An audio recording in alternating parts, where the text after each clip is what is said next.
Hello everyone, I'm Chester44 and welcome to this Let's Play of Neverwinter Nights. Last episode, we did some exploring of the last part of the city core that we could. Except for this one building, because it's going to take a bit. We've got a whole bunch of mercenaries and people that we can recruit over here, so let's start talking to them, see if we can get them on our side. Let's start over here with this guy. Dalen Red Tiger. Greetings. I see you are not yet infected by the plague that ravages Neverwinter. Among such suffering and misery, we who are not yet afflicted must be grateful for our health. Who are you? I am Dalen Red Tiger of the Uthgard tribes of the frozen north, but it has been over a year since I left my people and came to Neverwinter. Now I earn my living as a blade for hire. You're quite, I'm sorry, but I don't know much about the Uthgard tribes. There are some in the city who call my people savages and barbarians, but they know nothing of the Uthgard. We are great warriors and hunters, following the herds and living off the land. My tribe is noble but small. Among them there was little chance for a young warrior to prove himself or earn a wife. But I am young and strong, and my people are renowned for their skill in battle. Here in Neverwinter, I found work on the docks as a guard for the cargo and shipments being transported. Then what happened? The coming of the plague changed everything. The quarantine halted all incoming or outgoing ships. There was no work and no money. I should have left the docks then. Many of the dock workers were afflicted, men I had come to know as friends. I stayed to ease their suffering, but in the end I could do nothing to save them from the wailing death. With my friends dead, there was no reason to stay in the docks. No, things getting worse. Now I earn a living with my axe as a freelance mercenary. What did you mean about the docks getting worse? The quarantine trapped ships in port, swelling the number of pirates and other criminals in the district. Men with no honor. And with the city guard focused on the plague, these evil men have seized control of the docks. An Uthgard warrior knows no fear, but I will not dishonor my tribe. I refuse to serve these men. I will not become a common thug or murderer. Anything else you can tell me about the docks? Before I left, I heard talk in the district of an auction to be held at Jim Seedy's tavern. Something besides the usual stolen merchandise, illegal goods, and helpless slaves sold at his filthy den of sin. The word spread quickly on the street. Perhaps I could have learned more before I left, but I had no interest in such transactions. I am a warrior, not a smuggler. There is little else I can tell you about the docks, but I know the district is dangerous. If you intend to go there, you would be wise to take along a hired blade. Actually, I am looking for some hired help to assist me on my mission. I am no stranger to battle or bloodshed, but I am a warrior with honor. I will not undertake any sinister mission. Had I desired such work, I would have found employment back at the docks. Well, I do work for a Lady Arabeth, but my mission is confidential. I can understand that. If you are working for Arabeth, then I'm certain your mission must be of great importance. Arabeth's reputation is well known throughout the city, so I have no fear your mission will bring dishonor to me. I will work for you, if we can agree upon a fair price for my services. I am not one to boast of my own abilities, yet the skill and ferocity of the Uthgard tribes are well known throughout the north. I doubt you will find any other axeman for hire who is my equal. Only 200 gold pieces, and I am your willing servant. I'll give you 150. You seem like an honorable man to work for. 150 it is, and all of my skills are yours to command. I will follow you and perform to the best of my abilities, according to the orders you have given me. Okay. Perfect. And now we have Dalen Red Tiger, who I believe is a barbarian, unlike me, who is a fighter. Pretty damn similar, except he can rage and do more damage. Plus he has that double-ended axe in his hand. Unfortunately, we can only have one henchman at a time, so if we take him, we won't be able to take Tommy. But I'm sure we can hear some things from him. Let's speak with him. Yes? Is there something you need? I just want to talk for a while. My strength is in weapons, not words, Ken. If you're going to be my henchman, I'd like to know more about you. I would ask, Ken, that before I tell you about myself, you tell me something of yourself. Among my people, it is said that in knowing our companions, we come to know ourselves. I admit that I fight only for gold, but I know nothing of your motivations. Why do you serve Neverwinter during these darkest of times? Well, I've seen too much death and suffering from the plague to stand idly by, truth be told. You are an honorable man, Ken. I too seek honor here in Neverwinter, though of a different sort. I came to this city to make a name for myself, Ken, to forge a legend that even the tribe of my mother would hear. Instead, I found myself guarding crates and barrels against common thugs. Yet even in the sordid world of the docks, my reputation spread. Several captains asked me to join their crews. Perhaps if the plague had not come, the name Dalen Red Tiger would have become a legend on the high seas. Well, don't worry, Dalen. Stick with me and the bards will sing your praises. Perhaps it is for the best. Had I joined a ship's crew, it is unlikely the Uthgard would ever have heard of my accomplishments. My place is here, in the north. This is the land of my birth, and this is where I must fulfill my destiny. I will bring no honor to my mother's name by fleeing on a ship. Only if I stay can I hope to redeem the shame of my father's blood and end my exile. Exile? Shame of your father's blood? What are you talking about? Please forgive me, Ken. I became lost in the moment. The drums of glory momentarily distracted me from the task at hand. It will not happen again. No, Dalen, tell me what you were talking about. I want to hear it. Please, Ken, the things I said before, the words were... This is not the time to speak of such things. Perhaps later I will speak more of this, but not now. Very well, Dalen. Well, we're going to be We're going to be taking Tommy with us for now. But there are other people we can talk to. Like this little woman over here. Let me just take a drink first. Alright. Let's speak to this person here. Sharwin. Who's this? Some poor soul straggling in off the diseased streets? Are you here to join our ranks and beg for an employer? Or are you actually here to hire someone? Well, who are you? My name is Sharwin, and I call this city home. I seek adventure and excitement. If you seek the same, you'd be smart to hire me to accompany you. You're a local girl, aren't you? Does that make a difference?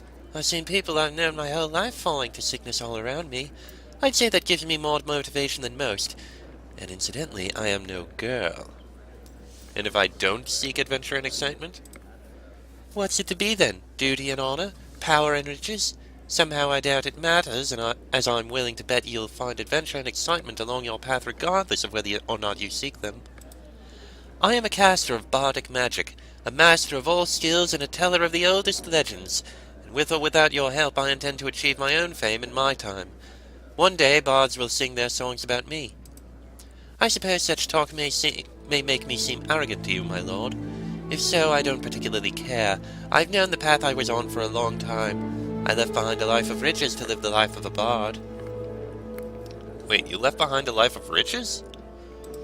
If my own family had had its way, I would be by now comfortably married to a wealthy man I could never respect, bored to tears in my large Black Lake District mansion.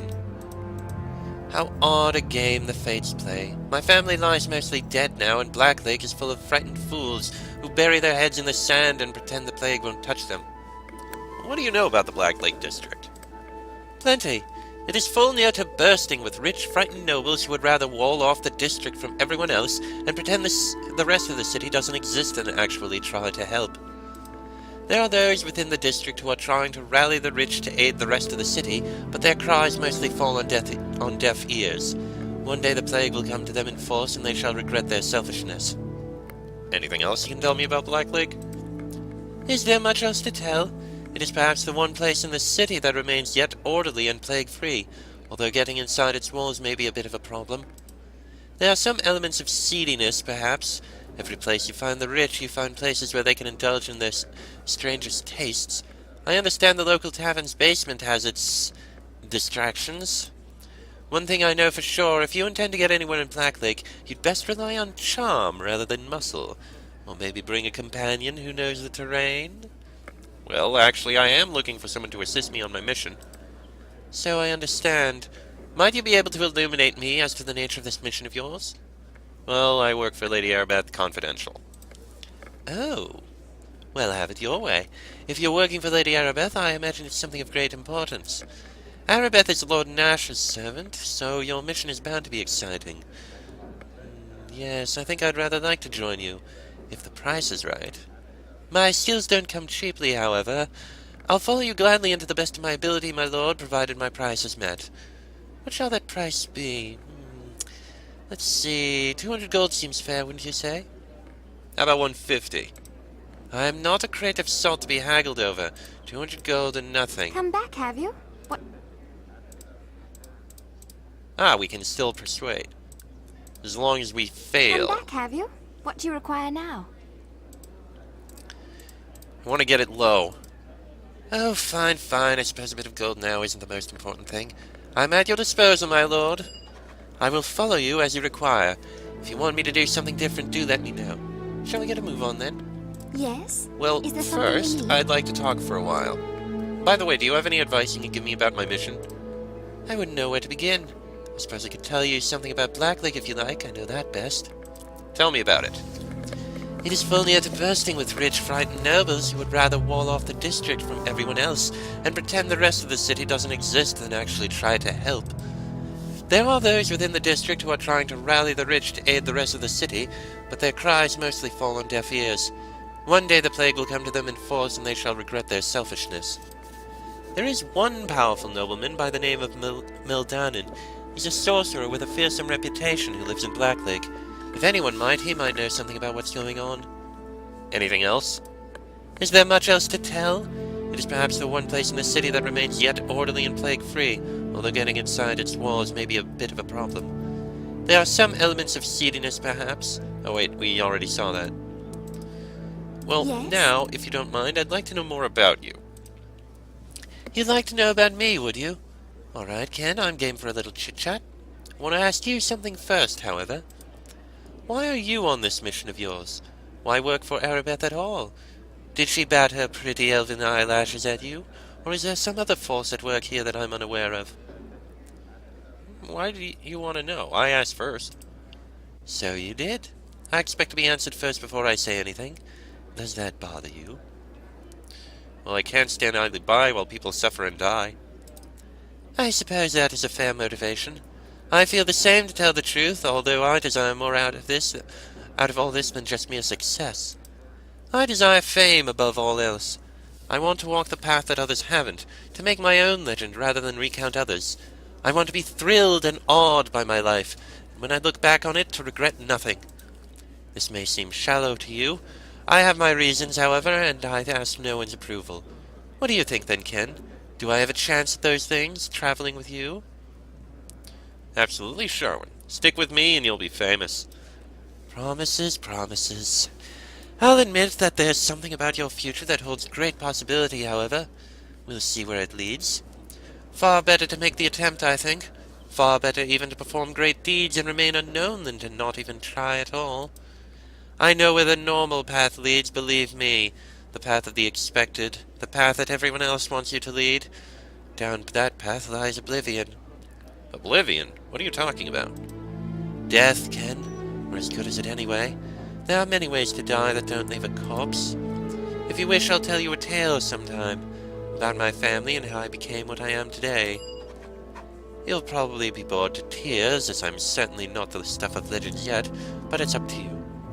Well, you can tell me now. No, I'm not in the mood to tell you that tale just yet. Of legends and fairy tales, certainly, but I only tell stories about myself when I'm ready.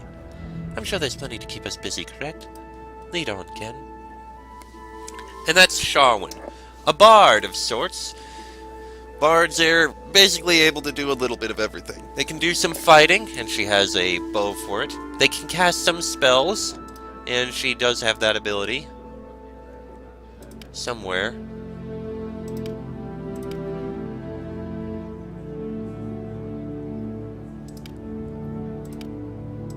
Unfortunately, I can't really pick specific ones. She can do some lock-picking, but not as good as Tommy. Bards are basically the all-rounders. I figured That they'd said, drag your carcass back here eventually. You need me to come with you again? once again, we're taking Tommy with us first. Alright, who else do we have here? Well, here's someone. Is there something back here I didn't pick? No, there isn't. I know you. You were at the academy during the slaughter of the students. You were there when the assassins came. Who are you? And how do you know about the Academy? I am Grimgnaw, a monk of the Order of the Long Death. The grisly account of the Academy is no great secret, Ken. Not to those who seek such things out. Oh dear, this is gonna kill my voice. Tell me, as you stood amidst the blood-soaked corpses of your fellow students, did you gaze upon the face of death? Did you look into his cold eyes and feel his icy touch upon your soul? You seem a little bit creepy, Grimgnaw. Many find the members of my order unsettling, for we embrace death in all its incarnations. Yet in times like these, my skills are in great demand. What kind of skills does a monk of the Order of the Long Death possess? I am a disciple of torment and a messenger of death, the Silent Lord. I bring the absolution of pain and anguish to my enemies and prepare them for a burial, for a brutal and purifying end. In truth, my skills are not so different from any soldier or hired blade, though I embrace the beauty and perfection of my enemy's death with a zeal others often lack. What's a monk of the Long Death Order doing in Neverwinter? There is a foul taint upon the city. Death, true permanent death, is perfect in its absolute finality. Pain, suffering, anguish, torture, these are the tools that prepare us for my master's soothing embrace. But this plague is unnatural. Its victims never pass to embrace the Silent Lord. The wailing death is a blight upon the world that must be ended. So far, I have encountered no answers on my own that might help end this epidemic, though I am eager to search the beggar's nest. What's in the beggar's nest?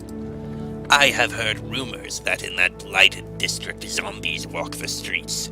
Few things are so reviled by my order as the abomination of the undead. It would be reasonable to assume there is some connection between the undead and the unnatural end of those who succumb to the wailing death. Why haven't you investigated the beggar's nest yourself? Alone, I am not likely to survive the dangers of the district, and throwing my life away is a foolish way to serve the Silent Lord. My death will come in its appointed time.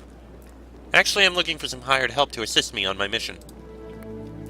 The monks of the Long Death rarely join with those outside our order, but I sense the mark of my master is upon you. A storm of blood swirls around you. Anguish and death will follow in your wake, just as it did at the Academy. Yet there are many whom death will follow in this city, many who are willing to pay for my services. My fee to join your cause is 200 gold pieces. How about 150 and the promise of lots and lots of killing? I foresee a future of brutal, savage slaughter at your side, Ken. Very well, I will join you for 150. My hands will deal death to your enemies, and all my skills are yours to command. Whenever you wish me to change my tactics, you have only to speak of me. Alright. Is there something you need? Well, I'd like to talk. Conversation is one way to pass the time until the Silent Lord comes to claim us. What do you wish to speak about? Do you have any advice or suggestions you can give me about my mission? The essence of those claimed by the plague has been stolen from the terrible grasp of my master, Death. This sickness cheats the Silent Lord of what is rightfully his. I do not know how we might stop the wailing death, though I am eager to search the beggar's nest for answers. Why are you so interested in the beggar's nest? We already spoke there about that. Is there some... Well, if you're going to be my henchman, I'd like to know more about you. I would ask, Ken, that you tell me about yourself first. I am eager to know what type of man I have allied myself with. Why do you serve this plague-ravaged city? What possesses you to venture out into the streets amidst the bloated, swollen corpses and the burning funeral pyres? I have seen too much death and suffering from the plague. What the plague brings upon the people of this city cannot truly be called death. There is no final release for the victims of this illness into the waiting grasp of the Silent Lord. True death, the ultimate end of existence, is the one perfect absolute in a flawed world of uncertainty. The Order of the Long Death understands this. Tell me about the Order of the Long Death, Grimgnaw. We bring pain, torment, and anguish to the denizens of this world to prepare them for the release of death. We spread devastation. We seek to tear down, to obliterate, and to destroy. The monks of my order bow down to death, Ken. We may swear allegiance to another, but only as it serves the will of the Silent Lord. So the Silent Lord is the god your order worships. My order does not bow before any god. We worship death itself in all its incarnations. Gods are transient. Even a god may die. Baal, Bane, Sirik. But death itself is always present. The Silent Lord is the name we give to the concept, the very essence of death. We all serve death in one way or another, Ken. It was only after I left Mithril Hall to join the Order that I truly came to understand this. Mithril Hall? Is that where you come from originally? I spent several years at Mithril Hall in the service of Ruinor Battlehammer before I joined the Order of the Long Death. But there was no place for me among the clans at Mithril Hall. I was shunned and reviled by my own kind. Shunned? What do you mean? This is not the time to speak of this, Ken. Let us return to our mission. The Silent Lord's hunger will not be sated by mere words. And that's Grimnaw. He's a monk. Also kind of fightery like me, except unlike me, who wears heavy armor and uses a sword and shield, he wears no armor and uses no weapons. Instead, just beating people with his fists. Also, monks become incredibly overpowered at later levels, effectively being able to throw out 10 attacks around, or something ridiculous like that, in rapid succession, while doing surprisingly high amounts of damage, and also the fact that they run at speeds that would make Sonic go, okay, slow down. I'm not going to take him. I figured they'd drag your carcass. Also, he's kind of, evil, which I don't know if I really want one of those in my party.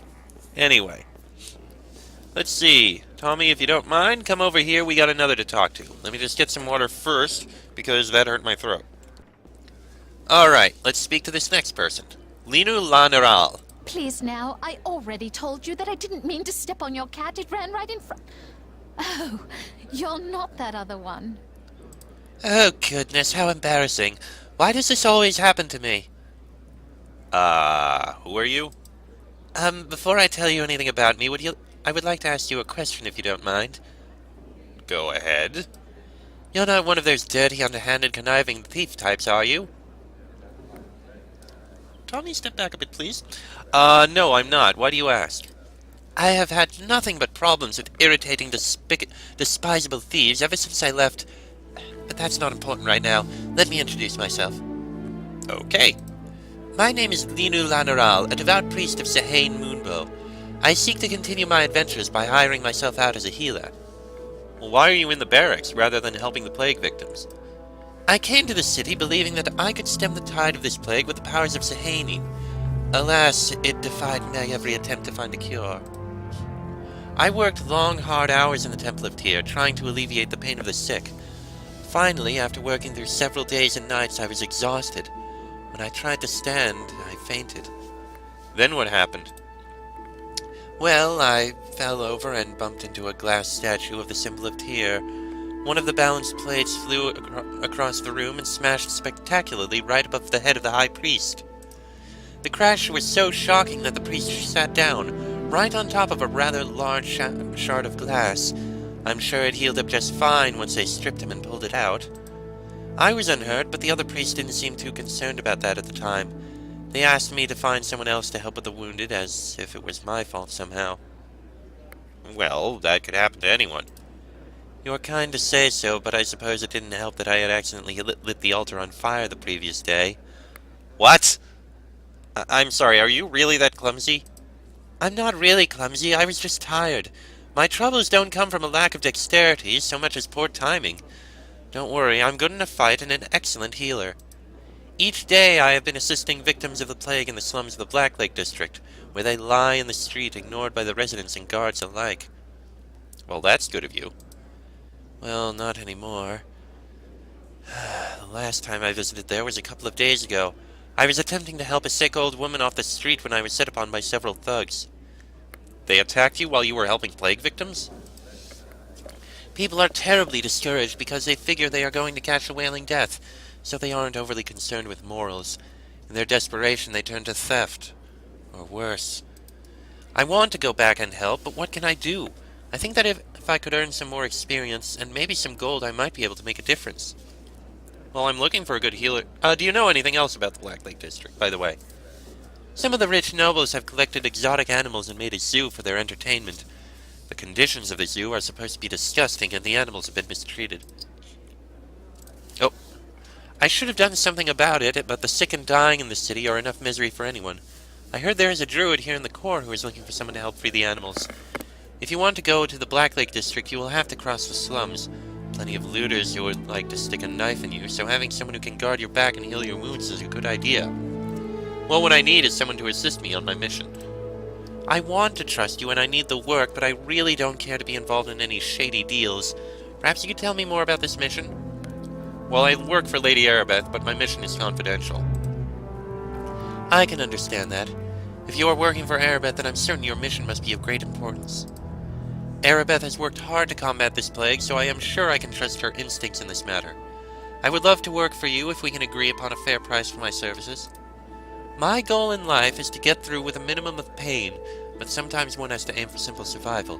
To achieve that, you will need an experienced healer. I promise I will do my best to keep you in excellent health. Only 200 gold pieces and you will gain the talents of one who can heal and fight. 150. We'll do it at that. Perhaps we can meet in the middle and settle on 175? Deal. You will not regret this, dear Ken. My skills are yours to command. I will follow you and perform to the best of my abilities, according to the orders you have given me. Any time you wish to issue new orders, you have only to speak to me again. Of course. Hey there, dear. What can I do for you? Speaking of which, if we're going to be working together, I'd like to know more about you. I guess that is understandable. I have been away from my home and friends for a long time now. I would like to get to know you too. Alright, what questions do you have for me? Why did you leave your homeland? You don't start with the easy questions, do you? That is a bit of a difficult question to answer, but I will do my best. I had worked in the Temple of the Full Moon in Everesca for about 6 years before I left my home. I loved the peacefulness of the temple. But even there, accidents and tricks of fate made life difficult. It wasn't usually anything big, just me in the wrong place at the wrong time. I don't know why, but I just didn't have any luck. Well, bad luck happens to all of us at one time or another. It's not always bad luck, though. Sometimes I can be a little gullible. That's what got me into trouble and sent away from Everesca. I was collecting tithes one day when a heavily cloaked figure came begging at the temple. He looked like a starving child, so I took him inside the inner sanctum to get him some food, and when I came back, he was gone. There was also something else missing, something very precious to the church. What did the thief steal? Please forgive me, Ken. I can talk no more of this. We don't know each other well, and I can't share my most embarrassing moment with a stranger. No, Lino, I want to hear what you had to say. Please, Ken, I should not have said so much. We will talk more about this later, but not now. And that's Linu La Neral. She is a cleric. She provides healing spells and other divine spells that she can cast. However, she was the one who best showed me one of the flaws of the AI in this game. I took her once into an area filled with undead, and when I did, well, clerics have an ability called Turn Undead, which basically causes all undead in an area around them to basically turn and run away. When I took her into the area of the undead, she proceeded to cast this spell. Over and over and over again. When there wasn't even any undead near her in range of the spell, or when there was only one undead. Even when I was far away, fighting 6 or 7 undead at the same time, she would stand way in the back, casting it over and over again, and not actually doing anything, until she eventually ran out, which by that time, I would have already taken a fair amount of damage and killed the rest of the undead. Linu, I am not taking you with me! I figured they'd drag you. Alright. Normally I'd end the episode, but we're going to run a little longer because there is one more character that we can take. Do I have the money to afford him? Yes, I do. Excellent. Hello there. You don't have the look of one of those Neverwinter soldiers about you. Neither do you show any evidence of having contracted the plague. But you have a certain bearing about you that distinguishes you from the ordinary citizen. Based on my observations, I'd venture the hypothesis that you are an adventurer, correct? You're right, I am an adventurer. My name is Ken Daniels. Who are you? I am Bodinock Glinkle, a gnome sorcerer from the Isle of Lantern, who has only recently arrived here in Neverwinter. Lantern? Isn't that the place where all those crazy inventions come from? My homeland does have a reputation for producing marvelous machines and outlandish contraptions, not otherwise known in Faerun. We Lanternese are a people guided by the analytical principles of science, observation, reason, and logic, but don't allow yourself to be misled by rumors and hearsay. We aren't all kooky adventures, as some would have you believe. I myself am a sorcerer, for example. A sorcerer? I thought Lantern looked down on magic. The Lanternese people do not disparage magic, though many do not understand it. However, in my land, we rely on the arcane far less than the other peoples of Faerun. We prefer to seek a scientific solution to a problem rather than a magical one. Often through observation and experimentation, a problem can be solved without resorting to magecraft. Of course, sometimes a little touch of the arcane is a good thing. When the situation is appropriate, I do not hesitate to use my powers, Ken. I may be from Lantern, but I am first and foremost a sorcerer. What are you doing in Neverwinter? I left my home some time ago to experience the broader world. It is not uncommon for the people of my island to undertake such a journey. I was exploring the northern Sword Coast when I heard rumblings of a previously unknown plague breaking out in Neverwinter. In the name of scientific discovery, I came to investigate and catalog the new illness. Fortunately, I arrived before the city was quarantined. I decided to begin my investigations of the Wailing Death and the Beggar's Nest. Why the Beggar's Nest? From the accounts I gathered, it was generally agreed that the Beggar's Nest was where the outbreak began. I thought the best way to learn about the plague was to trace it back to its source. Makes sense. And when I learned the clerics were unable to combat the plague, I thought that I could apply the scientific principles of Lantern to discover a more mundane cure. Unfortunately, I had to end my investigations into the Beggar's Nest mere days after they began. Far too short a time to conduct a proper study of the situation. Why did you stop your investigations? It is difficult to conduct a serious scientific analysis when you are constantly besieged by zombies. Much as I wanted to continue my research, I was not about to throw my life away to do it. However, the zombie infestation struck me as more than mere coincidence. I suspect there may be more than a casual relationship between the animated corpses in the district and the outbreak of the plague itself. While the zombies continue to wander the district, I cannot test my theory, but I suspect information that could lead to a cure can be found within the Beggar's Nest. Actually, I am looking for some hired help. Your mission? And what mission would that be exactly? Well, I'm afraid my mission is confidential, but I work for Lady Arabeth. A confidential mission from Lady Arabeth? Given the circumstances, it is not difficult for me to surmise that your mission is somehow connected to finding a cure for the plague. Given my own scientific interest in the plague, I would be glad to accompany you in your mission, Ken. All evidence seems to indicate you are a capable man who isn't afraid of a little adventure and exploration. I'll join up with you for 200 gold pieces. How about 150, and the promise you'll experience wonders you've never seen before? You don't seem like a bad sort to work for, and I guess it's only logical that we should do a little bartering. What if we compromise at 175? Deal. Every expedition needs a leader. Since you're paying, it's only logical that you should be the one in charge. I'll use my spells and skills to help you out as we go along as best I can. If you ever want me to change my tactics, just speak to me to give me my new instructions. Is there something you need? Well, I do want to talk for a while. If you're going to be... I am a staunch proponent of the free exchange of ideas, Ken. What is it you wish to know? If you're going to be my henchman, I'd like to know more about you. Your request is completely logical, Ken, and I will be happy to answer your inquiries. However, as you might expect, I have some questions of my own. Why are you here, Ken? What events are the underlying basis of your service to Arabeth and the city of Neverwinter? Too much death and suffering from the plague to stand idly by. Compassion is an admirable trait, Ken, though I must confess my own motivations when I came here were quite different. When I heard about the plague, I was flushed with the thrill of scientific discovery. I thought that if I applied the principles of observation and experimentation, I could discover a cure for the plague. It was only after I arrived that I realized how wrong my preconceived notions were. I suppose the need to learn this lesson was one of the reasons my mentor insisted on sending me out from Lantern. Your mentor? I am a sorcerer. I have the ability to unleash powerful and dangerous forces. I would have been foolish to undertake this career path without seeking the guidance of one more experienced than I. However, sorcerers and wizards are not common in Lantern. We prefer to find a scientific solution to problems whenever possible, rather than relying on magic. At last I managed to locate another who could train me in the arcane arts. A human sorcerer named Porphyro who lived in a secluded tower on the far side of the island. And he took you in? I admit that when I first arrived at Porphyro's tower, I did not receive a warm welcome. Or rather, to be more accurate, I should say I received an overly warm welcome. Just as I reached Porphyro's tower, a large lizard popped out from behind a nearby bush. It was somewhat alarming. However, when the creature opened its jaws and belched forth a jet of flame, I became absolutely terrified. I fled back the way I came, the fire drake's blast of flames licking at my heels the entire way. As soon as I passed beyond the boundaries of Porphyro's land, the creature turned and disappeared back into the bushes. I guess Porphyro didn't like guests. Once I had regained my wits, I realized the fire drake served a dual purpose. It was a guardian for Porphyro's estate, but it also provided a challenge for any would-be apprentices who might wish to approach him. If I could find a way to best the creature, I was certain Porphyro would see my potential and accept me as an apprentice. The problem was how to get past the creature when my magic was barely capable of igniting a candle.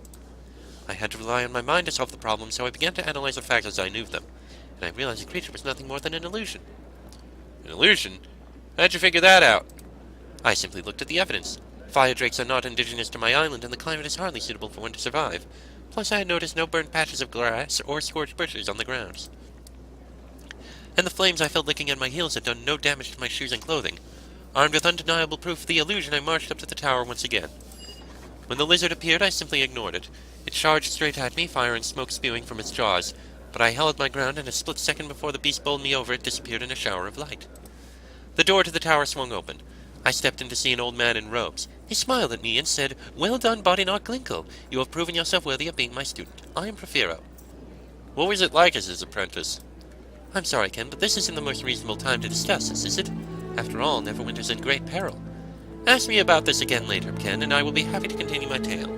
But for now, I think we should focus on your mission for Lady Arabeth. And as he mentioned, Bodinot Glinkle here is a sorcerer. Sorcerers are basic arcane spellcasters, like the wizard, except the wizard has more versatility in the number of spells it can cast, while the sorcerer has access to all the spell options he has, and can cast anyone he has access to at any time.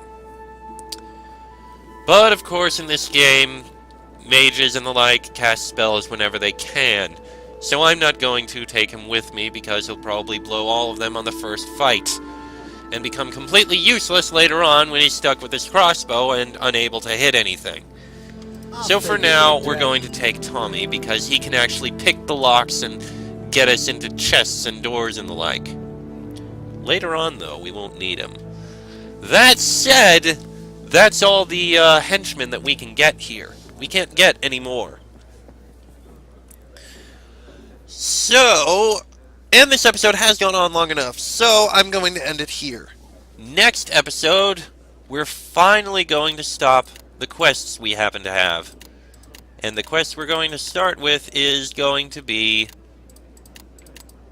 well, we're going to start with, I think the peninsula is the best way to start. That'll be in the next episode. So, until then, I'm Chester44. That is Ken Daniels and Tommy Undergallows. This has been a Let's Play of Neverwinter Nights, and I shall see you all next time.